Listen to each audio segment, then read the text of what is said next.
Quiero invitarle a abrir sus Biblias en el libro de Hechos, capítulo 13.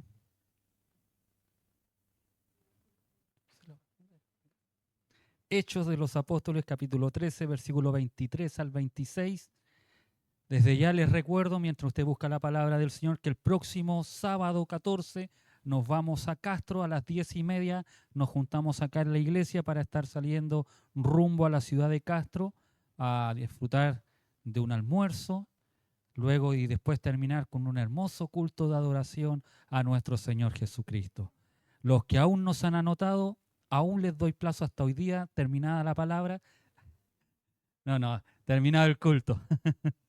Los que aún no se han anotado.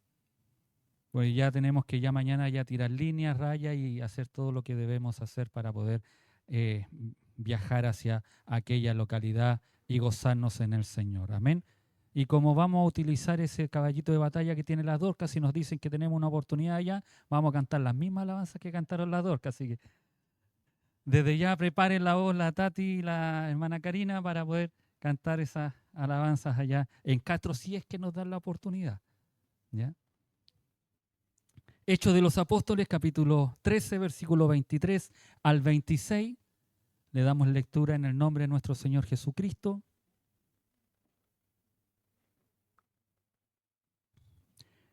De la descendencia de éste y conforme a la promesa, Dios levantó a Jesús por Salvador a Israel.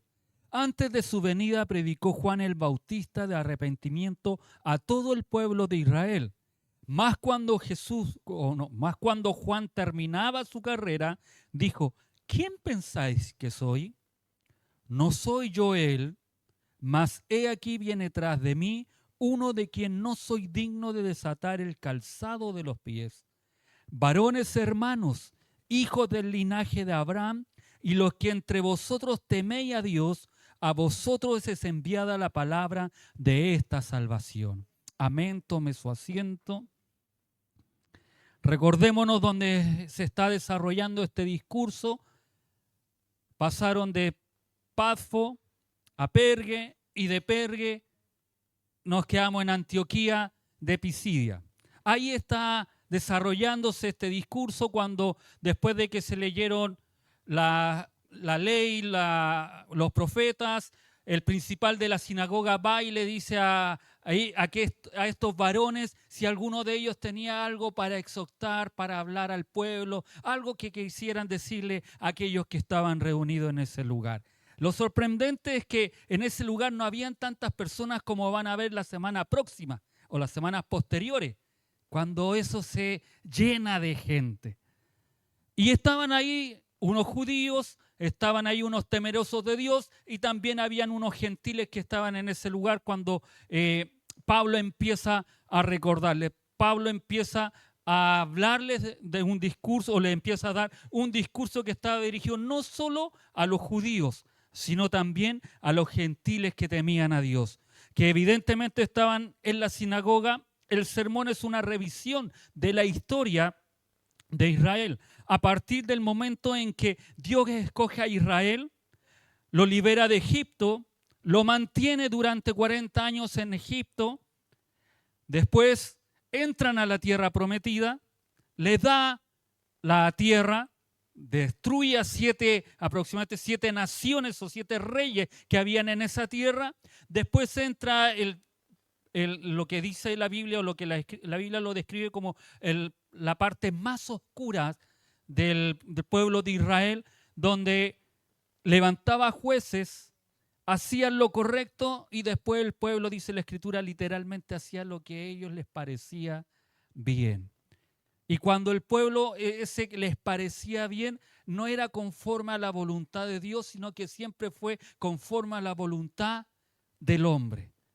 Y nuestra voluntad muchas veces no es la de querer agradar a Dios, sino que al contrario, muchas veces con nuestras actitudes, con nuestros hechos, con lo que hablamos a escondidas, con lo que hablamos cuando nadie nos está viendo, con lo que pensamos a veces o maquinamos en nuestros pensamientos, no es la voluntad de Dios.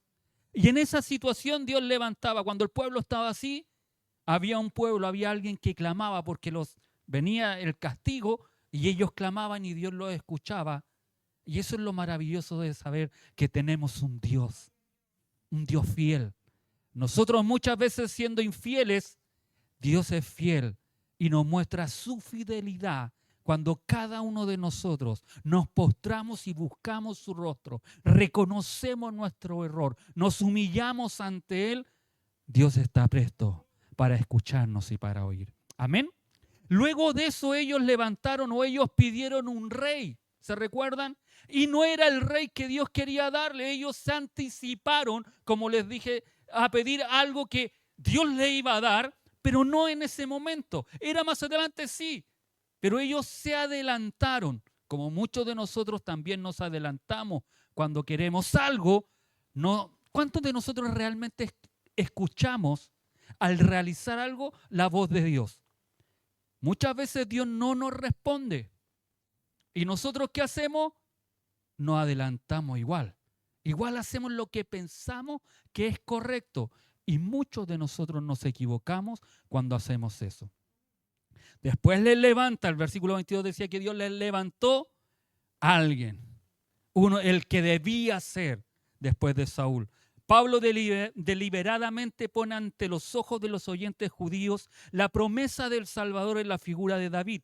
Pero por sobre todas las cosas muestra claramente cómo el Dios del pueblo de Israel es el que dirige el curso de la historia y por encima de toda insuficiencia humana conduce a la plenitud de los tiempos al Salvador Jesucristo. Y esto es maravilloso, porque nosotros podemos ver que a lo mejor a veces no vemos por allá, no vemos por acá, pero Dios se está moviendo poderosamente en todo, no solo en este rincón de acá de Calbuco, que vemos las noticias de acá o vemos lo que sucede acá, sino que al contrario, Dios se está moviendo aquí y se está moviendo en el sur, se está moviendo en el norte, se está moviendo en la China y en cada lugar Dios se está moviendo. Aunque nosotros no lo veamos, Dios se mueve en la historia. Desde esta situación común quiere despertar la atención hacia los que va a proclamar tocante a este Salvador Jesús, verdadero cumplidor de la promesa. Los judíos estudiaban el Antiguo Testamento semana tras semana,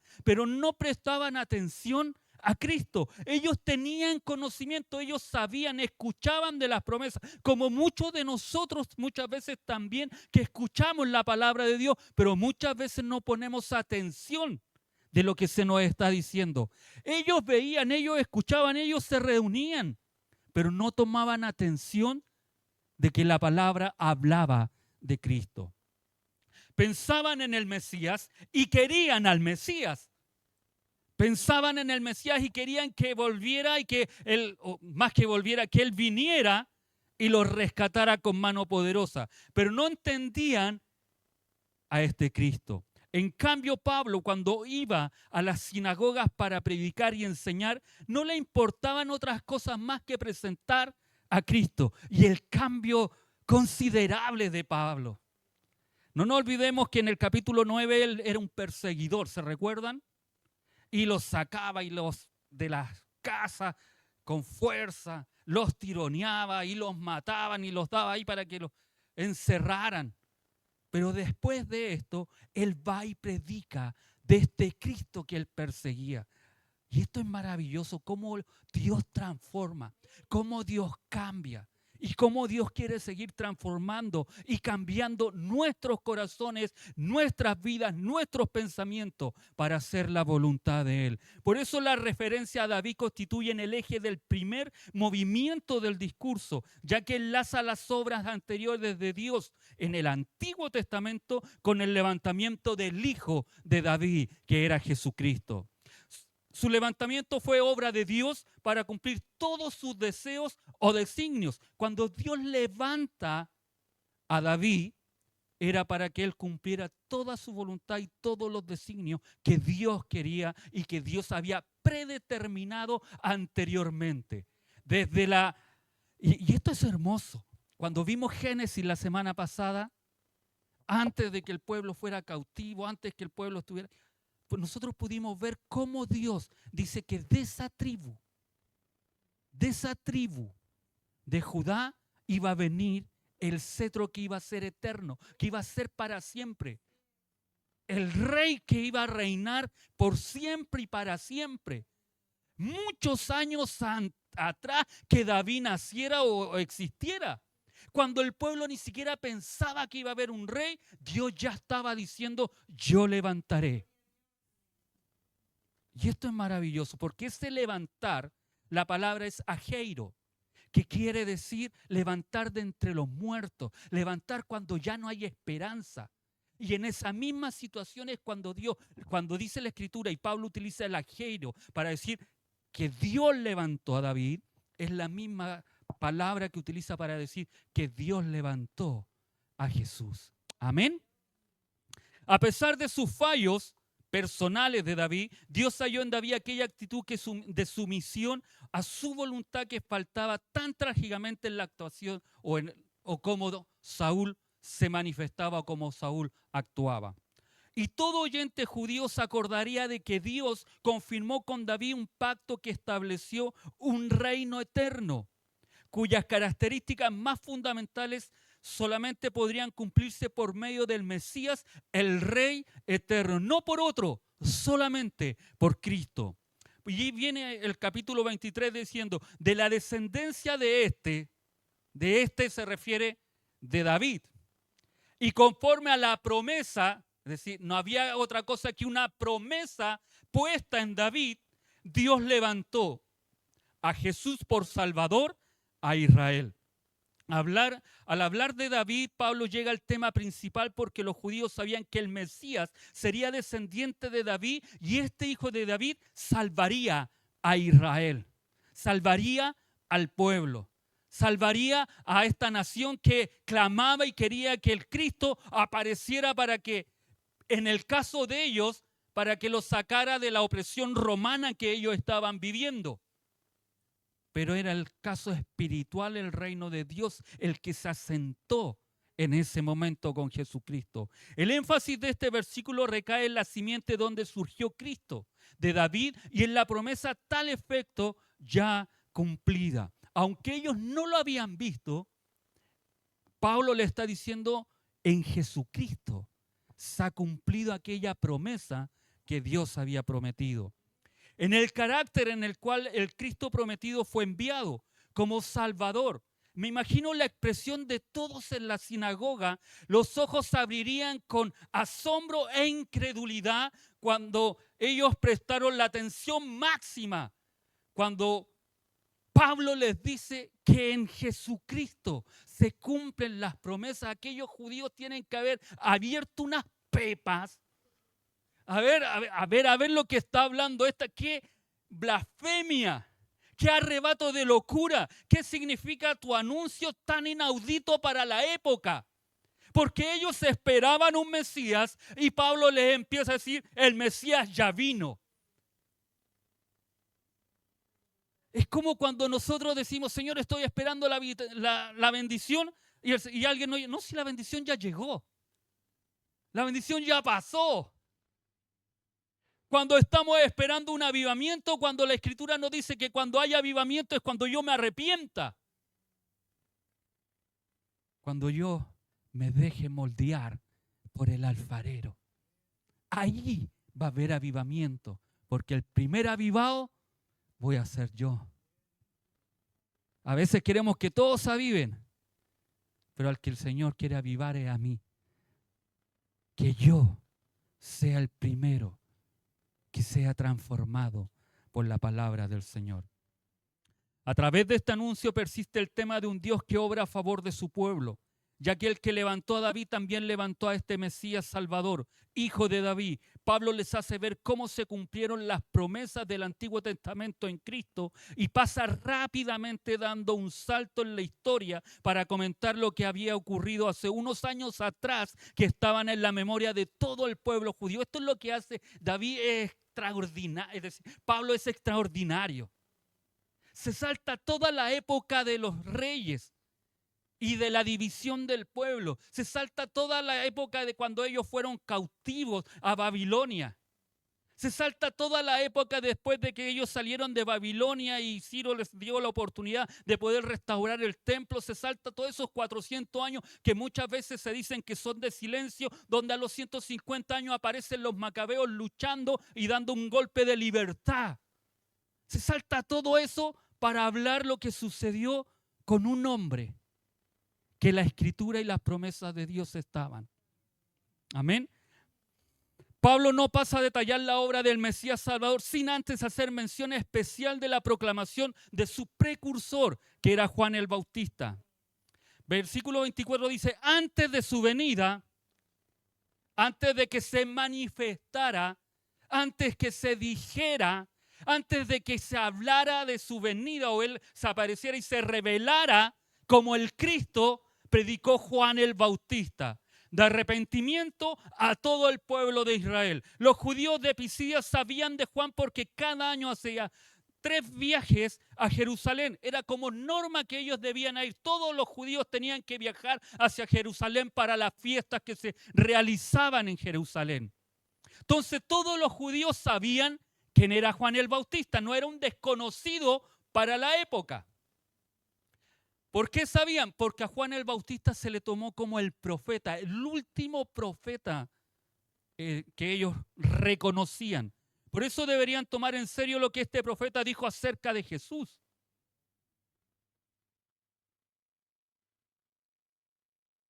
Juan era reverenciado por los judíos y su fama se había extendido ampliamente cuando los fariseos no temieron oponerse a Jesús, pero se acobardaron de hacer cualquier afirmación contra Juan. Por eso les digo que Juan era reconocido. En Lucas 20, del 1 al 8, la Biblia nos relata, el mismo escritor del libro de los Hechos, Lucas, relata que los fariseos no se guardaron nada para preguntarle a Jesucristo y van y le preguntan, ¿qué autoridad? ¿En la autoridad de quién haces estas cosas? Entonces, cuando le preguntan a Cristo, ¿él qué les devuelve? Con una contrapregunta. Si ustedes me dicen que qué autoridad tiene Juan el Bautista, yo les respondo. ¿Se recuerdan esa historia? Entonces ellos dijeron, si decimos que es del cielo, él nos va a decir que por qué no le hicimos caso. Si decimos que es de los hombres la autoridad que tiene Juan el Bautista, el pueblo nos va a piedrar porque nosotros reconocemos que Juan Bautista es profeta. Entonces, ¿qué fue la respuesta de los fariseos que sabían con toda patudez preguntarle a Jesucristo? Le dicen, no sabemos. Como ustedes no saben, yo no lo respondo. Me encanta. Como ustedes no me quieren, y ellos no querían, no es que no sabían, ellos no quisieron responder. Porque si ellos le respondían al Señor que venía del cielo, ¿por qué no le hacen caso? Cuando el mismo Juan el Bautista reconoció a Jesucristo como el Señor, como el Cordero, cuando lo bautiza. Si decían que era de los hombres, el pueblo se les iba encima. Así que, si nos situamos en el lugar de Pablo al llegar a este punto de su presentación del Mesías ya venido, porque para Pablo siempre fue ya venido, no es que iba a venir, sino que ya estaba, ya se había presentado, lamentablemente ya estaba muerto, pero ya había venido, comprenderemos que el porqué del énfasis sobre el testimonio de Juan.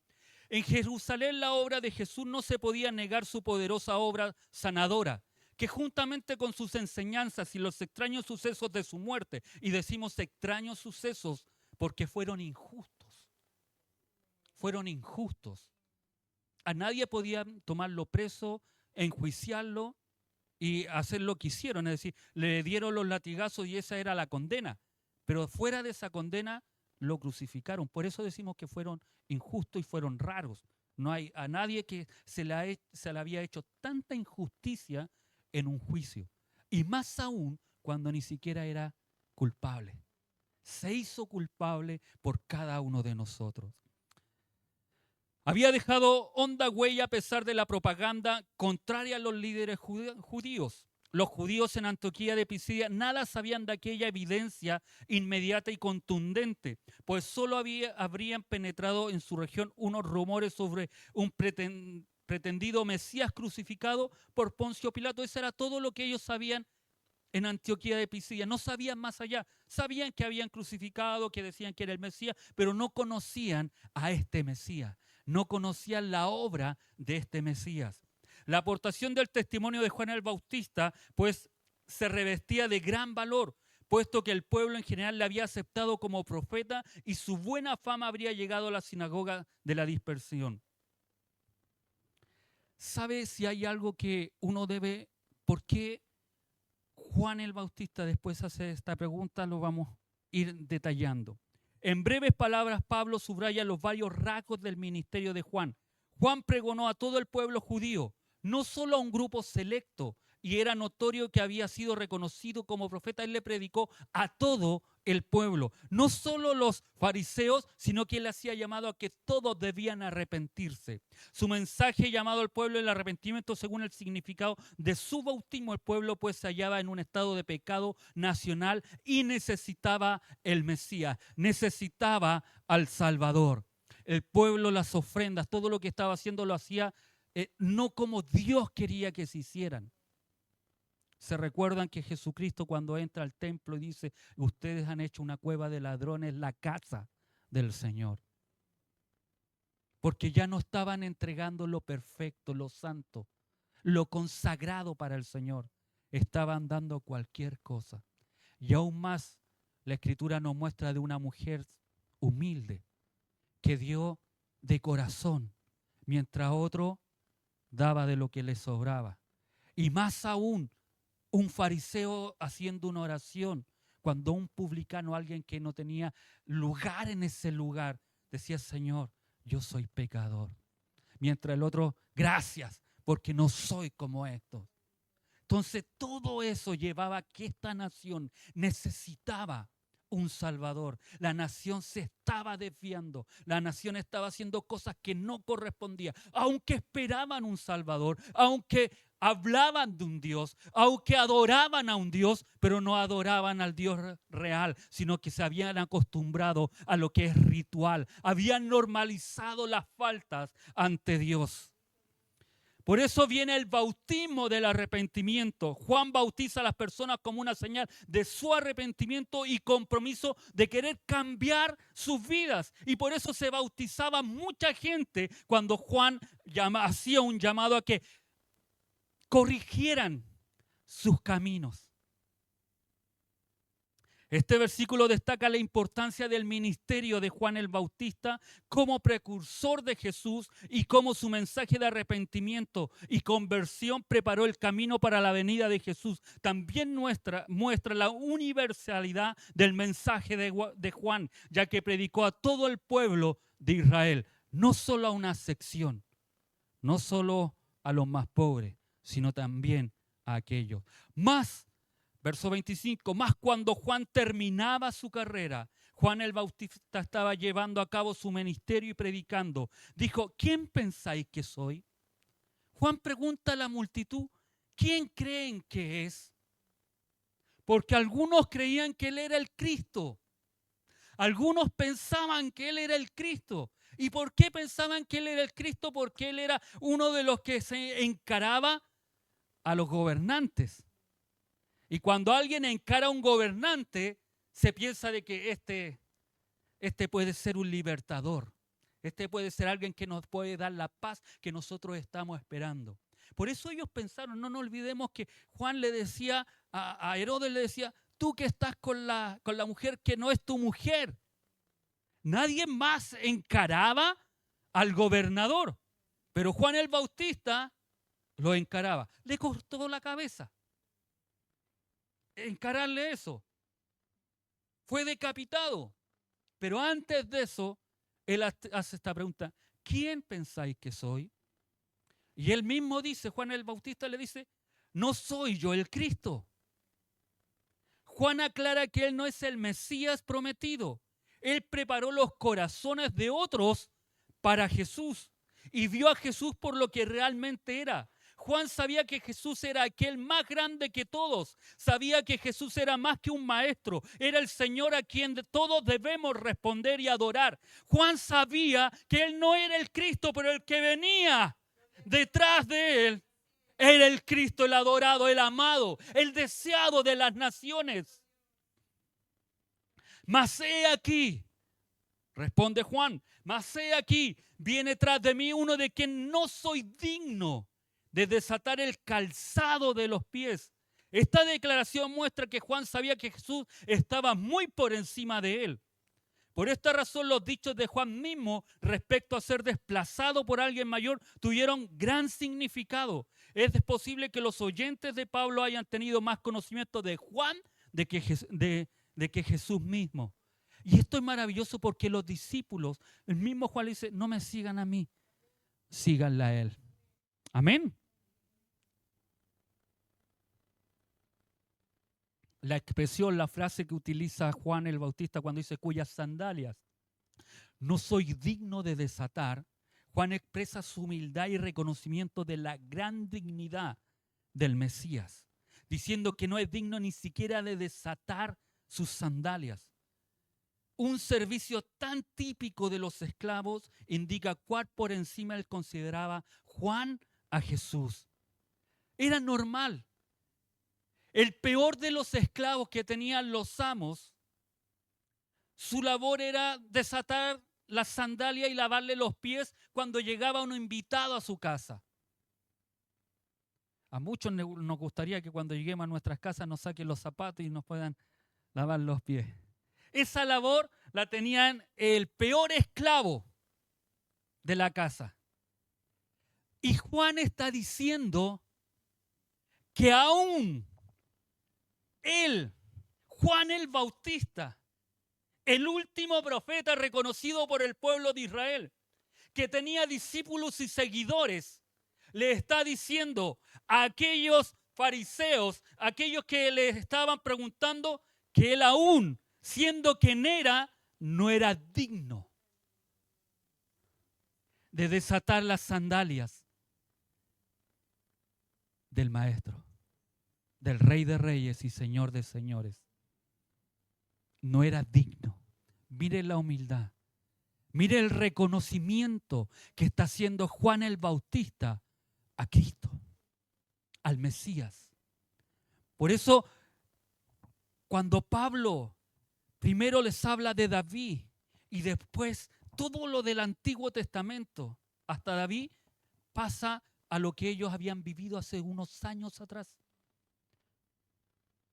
Los estudiosos dicen que esto debe haber pasado unos entre 15 a 20 años después de este acontecimiento con Juan el Bautista. No fue mucho tiempo atrás. Por eso estaba tan en la memoria, ellos conocían, sabían quién era Juan el Bautista y cómo falleció.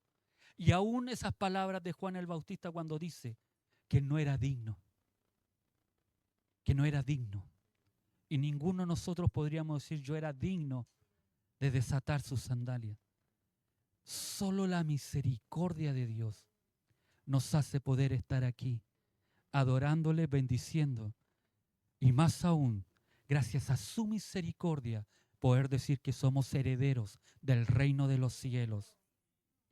En el contexto del sermón de Pablo, este versículo ayuda a establecer la conexión entre Juan el Bautista y Jesús y cómo el ministerio de Juan fue un preludio a la venida del Mesías. Isaías 43 dice, voz que clama en el desierto, y esto se lo sabían, voz que clama en el desierto, el que enderezaba los caminos del pueblo, el que le hacía, allanaba el camino al que iba a venir. Los judíos sabían esa promesa, por eso reconocían a Juan el Bautista, porque Juan el Bautista se atribuye para él este versículo. Esta profecía se la atribuye para él y él era el preludio, el antecesor del Mesías. Y no ha habido ninguno después de Juan el Bautista que predicara y llamara al arrepentimiento. Por eso cuando él les dice que Cristo es el Mesías, no solo porque Pablo lo dice, sino porque las Escrituras muestran, revelan, relatan, declaran de que Jesús cumplió aquellas promesas que aún Juan el Bautista habló de este Mesías. Pasa al versículo 26 después que le da este preámbulo de Juan el Bautista diciendo, varones hermanos. Pablo se dirige a sus oyentes como hermanos, enfatizando la unidad, la fraternidad entre los creyentes. Cuán importante es cómo los llama varones hermanos, con un cariño, con un aprecio. Ustedes no son cualquiera, somos hermanos. Servimos al mismo Dios. Esperamos el mismo Rey de Reyes. La diferencia es que Pablo esperaba la segunda venida y ellos estaban esperando la primera. Hijos del linaje de Abraham y los que entre vosotros teméis a Dios. Después de repasar algo de la historia, Pablo reitera la identidad de los destinatarios de las palabras y enfatizó que a los dos grupos se consideran aquí como una sola clase, a los cuales el evangelio fue dirigido. No hay diferencia. Judíos temerosos de Dios, este es el mismo mensaje para ustedes como para los de acá. No hay diferencia entre los que se sientan acá ni los que se sientan acá, ni menos los que están allá arriba. Para todos es el mensaje. Y esto es importante, si lo vemos de esa forma. Porque a veces nosotros decimos es para ustedes, los de acá le digan, es para ustedes, escuchen. Y los de acá, no, es para los de arriba. No, para todos. Para todos. A vosotros, dice, es enviada la palabra de esta salvación. Llega al punto principal del discurso. Anunciaba la salvación que se encuentra en Jesús. Esto es para vosotros, es decir, el mensaje del evangelio es para todos a ellos, sin distinción de personas, de raza, ni condición social. El mensaje es para todos aquellos que quieran oír la palabra del Señor. Ya para ir terminando, Jesús es el cumplimiento de las promesas del Antiguo Testamento. Pablo destaca que Jesús es el descendiente de David y que su venida fue anunciada por los profetas del Antiguo Testamento. ¿Cuál es importante la importancia de la fe? Pablo enfatiza que la fe en Jesús es esencial para la salvación y que aquellos que creen en Él recibirán el perdón de los pecados. La universalidad del mensaje del Evangelio. Pablo predica a judíos y gentiles por igual, destacando que el mensaje de Jesús es para todos, sin distinción de raza o estatus social. No hay si es más bajo, más chico, más pelado, más gordo, no hay distinciones de persona. Si es hombre o es mujer, para todos es el mensaje de salvación. Amén. La necesidad de una relación personal con Dios. Pablo habla de la importancia de conocer a Dios personalmente a través de Jesús en lugar de solo seguir rituales y tradiciones religiosas que los judíos hacían y en aquella época se realizaban. Y esto es maravilloso, porque Dios se quiere relacionar con cada uno de nosotros. Una relación personal con Cristo. Si una de las cosas que hemos ido aprendiendo en los estudios bíblicos es aquella relación que uno debe tener con Dios. Aquella relación que es más que las tradiciones, que es más que si uno está con corbata o no está con corbata. Si las mujeres vienen con falda o vienen con pantalones. Porque a veces eso ha marcado la iglesia y ha hecho diferencias de personas. Tener una relación con Cristo va más allá de nuestras tradiciones religiosas. Tener una relación con Cristo significa una intimidad a diario con Dios. Es vivir, es actuar, es realizar cada movimiento que nosotros hagamos, siempre sea glorificar a Cristo en todo lo que realicemos y hagamos. Y eso nosotros debemos analizarnos siempre. Cuando hablamos, si eso glorifica o no glorifica al Señor. Lo que voy a hacer, que a veces a lo mejor puede ser justo que usted vaya a reclamar algo.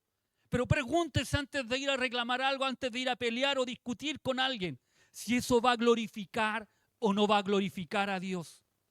Si su pelea no glorificará a Dios, mejor no lo haga. Porque en el silencio usted puede estar glorificando al Señor.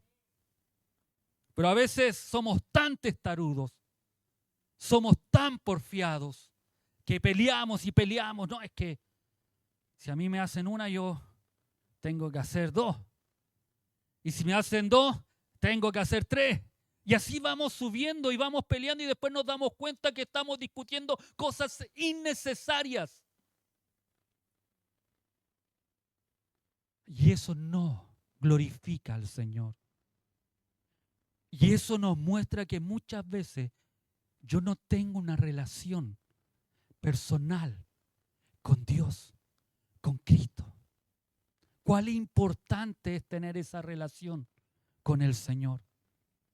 Caemos, sí, y caemos por falta de esta relación. No basta con congregarse todos los domingos. Es importante congregarse, sí. Es necesario, sí. Pero no porque te congregues estás listo. Cuidado con eso. Cuidado con eso.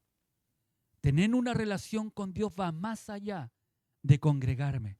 El congregarme es resultado de una relación íntima con Dios.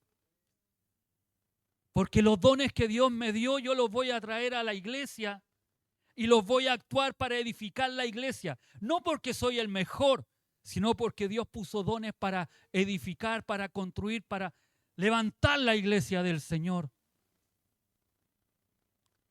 Quedándome en mi hogar, no trabajamos los dones que Dios nos ha dado. ¿Sabe que a veces un abrazo suyo, un simple abrazo que usted pueda decir, un simple saludo que usted puede dar, puede levantar el corazón de una persona que venga destruida? Si hiciéramos una encuesta de cuántos a veces se sienten solos, y solo el abrazo de uno de ustedes animó a aquella persona, le levantó. Por eso es necesario estar en intimidad con Dios.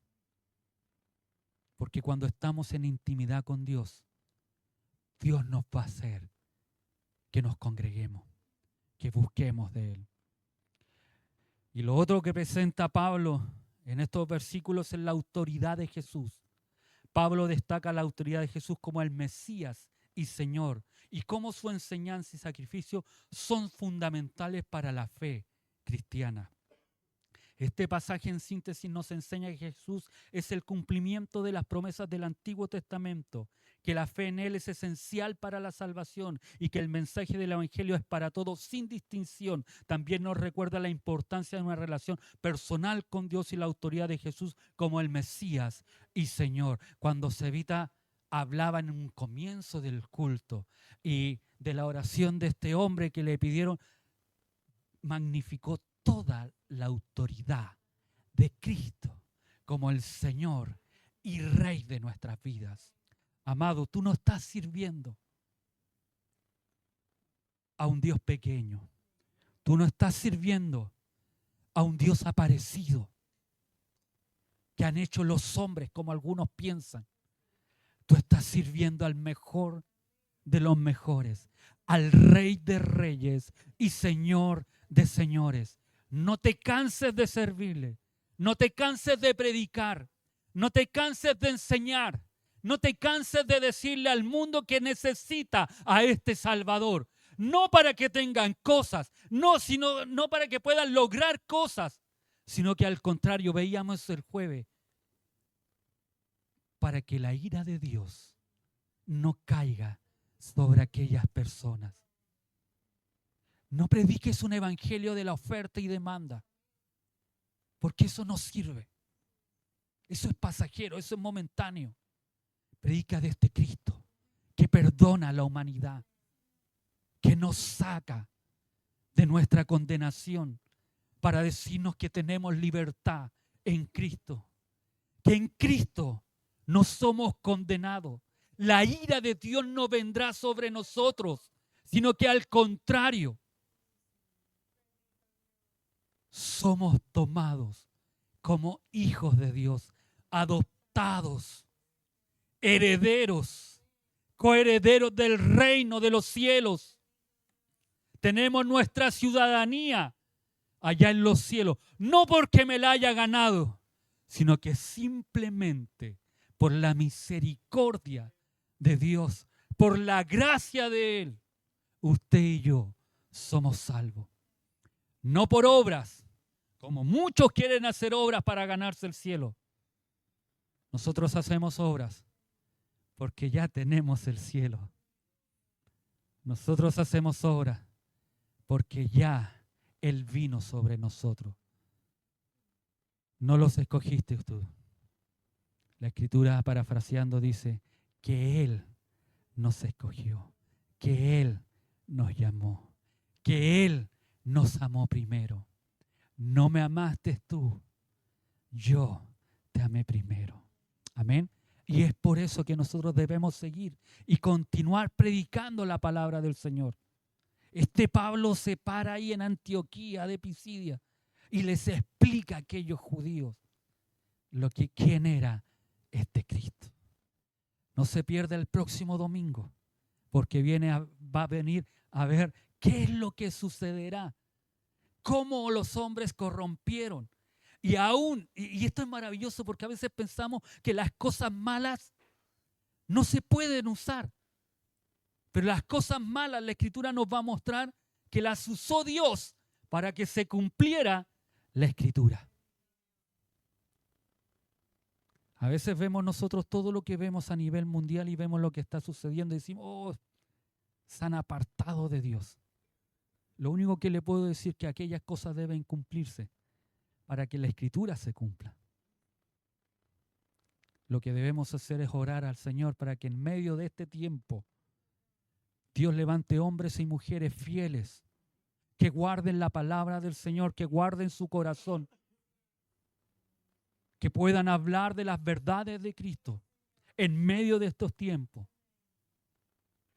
Hombres y mujeres que no claudiquen a las cosas que hace el mundo, sino que al contrario, día a día, puedan tener mayor convicción de que Dios viene y viene a buscar una iglesia santa, sin mancha y sin arruga, que es la iglesia que tú y yo debemos hacer. Amén. Póngase de pie, vamos a orar al Señor. Voy a pedirle a nuestra pastora que nos lleve en oración.